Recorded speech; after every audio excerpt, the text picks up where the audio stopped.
Isang volunteer coach sa basketball ang nakatanggap ng ultimatum mula sa mga mayamang magulang, bench mo ang mga batang mahirap, o mawawala ang funding ninyo.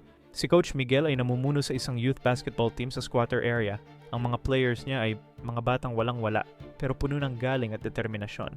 Nang dumating ang tournament season, ang mga sponsor na mayayaman ay may kondisyon. Gusto nilang maglaro ang mga anak nila kahit hindi sila ang pinakamahusay. Nagsimula ang pressure, mga banta na ititigil ang suporta, walang pera para sa bagong equipment, sira-sirang court. Pero hindi sumuko si Coach Miguel.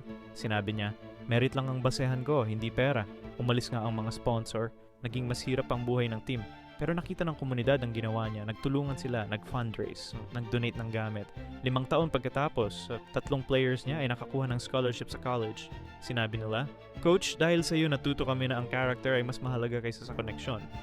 Isang desisyon ang nagbago ng lahat.